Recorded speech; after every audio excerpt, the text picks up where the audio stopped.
Il faudrait le construire, toujours un peu plus. Comme une tour de Kapla, mais qu'on rêverait solide. Alors on en parle sans cesse dans nos réunions, nos tracts, nos articles, pour appeler à la grève.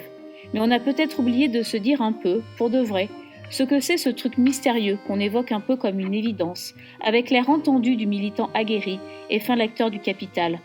On a peut-être oublié aussi à quoi ça ressemble, ce que ça implique, combien ça nous coûte après tout, le construire. Et puis est-ce qu'il existe vraiment ce foutu rapport de force ? Au fond, c'est la question qu'on se pose depuis quelques semaines. Et c'est la question que le gouvernement, classe dominante et les médias serviles veulent que l'on se pose. Se demander si on arrive à construire un rapport de force, c'est se demander si notre tour de Kapla ne s'est pas déjà cassé la gueule. A-t-elle des bases solides ou déjà chancelantes ? C'est normal de se poser ce genre de questions. C'est sain d'avoir des doutes. C'est logique d'avoir le moral en berne. C'est le cas de toutes celles et ceux qui participent à ce mouvement, à qui j'ai pu parler cette semaine sur les manifs de jour, de nuit ou sur les blocages au petit matin. Tous doutent. Des jours qu'on grève, des mois qu'on manifeste, un peu plus d'un an qu'on gilet jaunise. Et quoi ? Pratiquement rien. Rien à part des fausses promesses, des menaces, du mépris et de la morgue, des centaines de blessés, des milliers d'arrestations arbitraires, des containers de mensonges. Et alors, on croyait quoi ? Qu'ils allaient pas le tenter eux aussi, le coup du rapport de force ? Mais vrais mensonges et fausses vérités, coups et arrestations, violences réelles et symboliques, c'est leur tour de Kapla à eux. Et bien sûr qu'ils la veulent solide. On sait pourquoi. Si elle tombe après la note, c'est non seulement nos retraites, mais la refonte des statuts de la plupart des fonctionnaires, la Sécu et tout ce qu'ils ont l'intention d'avaler.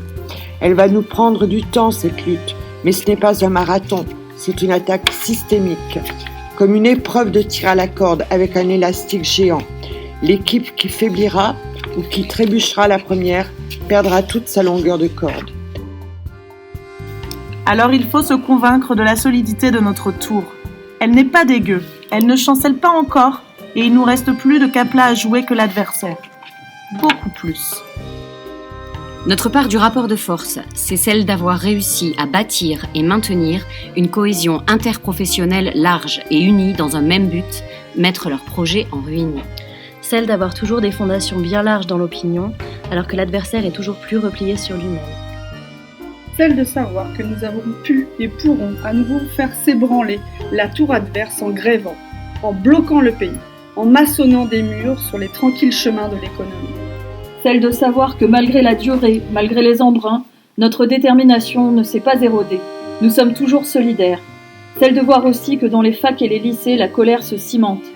Celle, enfin, de voir avec le Conseil d'État, avec les défections dans leur camp et les critiques de plus en plus ouvertes d'élus, qu'ils sentent qu'ils vont tout perdre, que ça craque, ça se fissure. Les vrais naïfs et ceux qui avaient choisi de l'être ont bien du mal à soutenir la réforme maintenant que tout le crépi s'est effrité et qu'elle apparaît pour ce qu'elle est.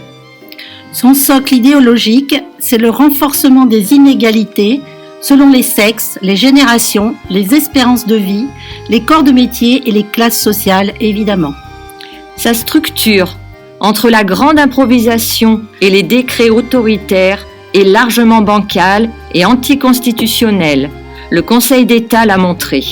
Enfin, la voûte de mensonges sous laquelle ils l'abritaient ne tient plus non plus. Le Conseil d'État l'a encore montré. Les promesses de revalo de Blanquer sont des châteaux en Espagne pour syndicats crédules. Un gouvernement ne peut promettre des augmentations sur les budgets que voteront hypothétiquement les gouvernements suivants. De même, l'avis du Conseil d'État révèle bien ce que valent les promesses faites à certains pour les éloigner de la grève, policiers, militaires, personnel aérien, routier. Ces promesses s'effondrent puisque de fait, elles vont contre le principe d'universalité dont Macron nous rabat les oreilles. Enfin, cette forteresse de sable, œuvre de menteurs amateurs, finit de s'écrouler avec l'histoire de la valeur du point qui fluctuera, sans fluctuer, promis, d'après un indice qui indiquera on ne sait vraiment quoi, puisque les personnes indiquées n'ont laissé ni indice ni indication. Nous sommes bien plus solides qu'ils veulent nous le faire croire, et eux, bien moins stables qu'ils le laissent paraître. C'est le fruit du rapport de force que nous avons construit et que nous devons maintenir comme nous le pouvons, là, maintenant. Sans fantasmer l'état de nos forces non plus. Nous sommes fatigués, agacés, parfois démoralisés, mais nous sommes des milliers, des millions, à savoir que nous devons tenir, ne pas lâcher. Tant pis si nous n'arrivons plus aujourd'hui à faire de grèves aussi larges, aussi fréquentes qu'en décembre. Il faudra peut-être que nous y revenions, mais en attendant, on tient et on continue, petit à petit, à monter notre tour de Capla.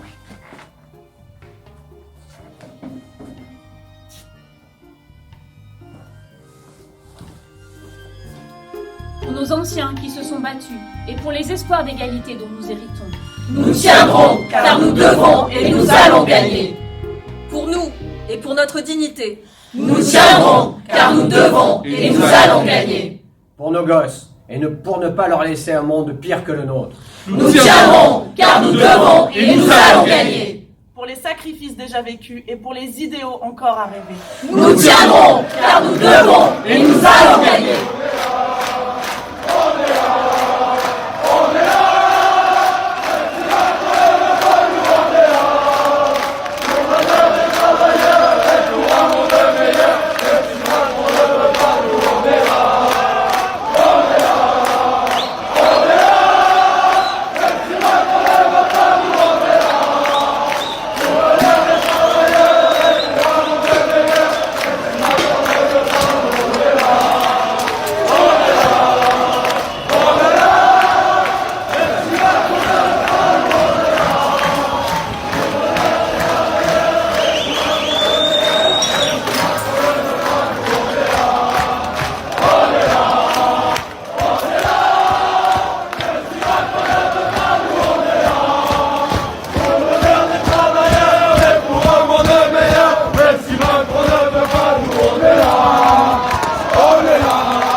Même si Macron ne veut pas, nous on est là. Pour l'honneur des travailleurs et pour un monde meilleur. Même si Macron ne veut pas, nous on est là. Je me réveille, le cœur serré. Je ne sais pas si ce soir je serai rentré. Une attaque au LBD, une arrestation musclée. Mais c'est pas ça qui pourra nous arrêter. Parce qu'on est là, même si Macron ne veut pas, nous on est là. Pour l'honneur des travailleurs et pour un monde meilleur, même si Macron ne veut pas, nous on est là. Il est 13h, ça y est j'y vais, rejoindre ma famille qu'on appelle les gilets. Pour défendre notre honneur, on chante la main sur le cœur. Même si Macron ne veut pas, nous on est là. On est là, on est là. Même si Macron ne veut pas, nous on est là. Pour l'honneur des travailleurs et pour un monde meilleur. Même si Macron ne veut pas, nous on est là. Attends, oui, il faudrait pas que tu aies l'angle de la table. Ouais. Voilà, là t'es bonne. Merci. J'ai toujours pensé, Émilie.